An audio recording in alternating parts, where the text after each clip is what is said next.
Effective QPS. Okay, at least I did it after. For DSPs are set within SSPs. I should just restart it.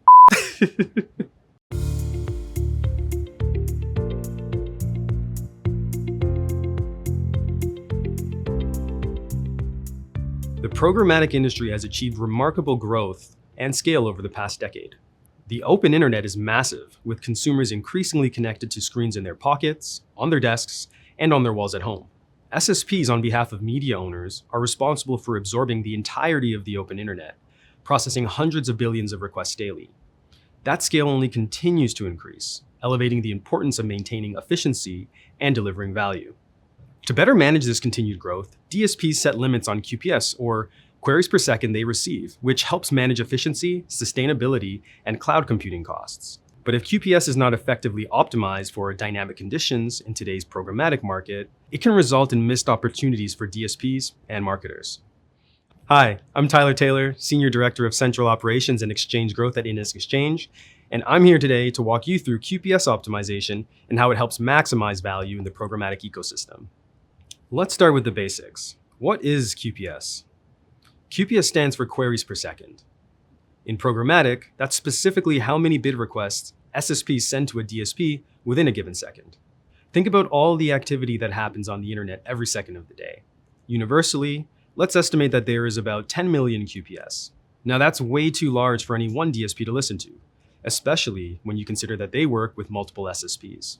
So DSPs set QPS limits, which cap the total amount of available inventory that they see from the open internet at any given second. So of that 10 million QPS on the internet, each DSP will set a limit much lower to match their business needs, say around 1 to 3 million QPS. Anything beyond that, they won't see. Ultimately, DSPs want to receive the most relevant opportunities with the least amount of waste so that they can deliver the most value to their buyers as efficiently as possible. How a DSP decides to set QPS limits is a bit more complex and nuanced, depending on their specific business. So let's look at a few common factors that are taken into consideration. There are infrastructure limitations. Capabilities and scale vary by DSP, and limits are used as a barrier to ensure that a DSP does not receive more QPS than they can handle. Second, DSPs work with many SSPs, each of which bring different variations of supply, value, efficiency levels, and performance.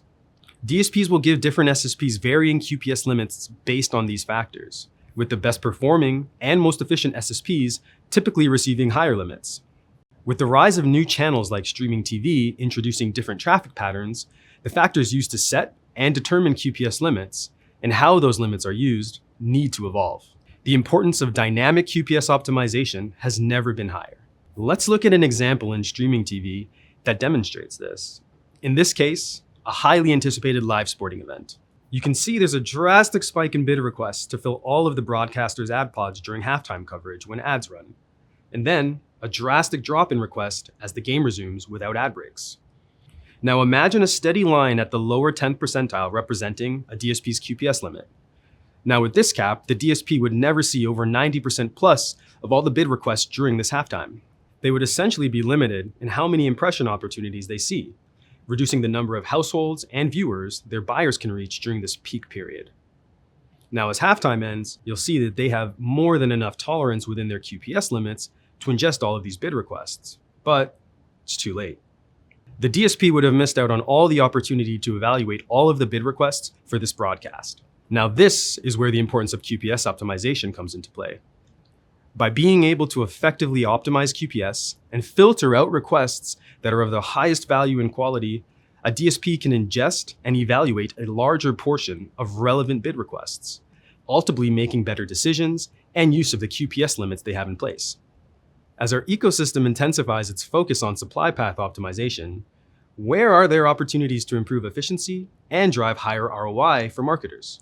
Overall, the industry should look to improve signal visibility and accuracy while making content object metadata, such as genre or language, available and transparent at scale. This will provide better inputs for machine learning models to curate a large volume of traffic, improving the ability to optimize QPS. The more transparency there is into a given opportunity, the better buyers, DSPs, and SSPs can understand its value and effectively optimize. This means DSPs should be transparent with SSPs on what metadata is important to them. And media owners should make signals transparent and visible in bid requests to help SSPs and DSPs properly evaluate them and determine their value. We also need to rethink how QPS limits are managed, as their static nature today is not ideal for the massive programmatic bursts during live events and streaming TV. The future of QPS limits are likely to become much more dynamic in nature as a result. SSPs have a crucial role to play here. Because of their relationship with media owners, they're typically tasked with seeing the entirety of what the open internet has available. And because QPS limits for DSPs are set within SSPs, they're in position to ensure DSPs have access to the open internet without having to absorb the full cost in doing so, and while also not being disadvantaged when it comes to reaching audiences that are most appropriate for their buyers. Effective QPS optimization makes for a more efficient and sustainable programmatic ecosystem, which ultimately will generate more value for everyone involved.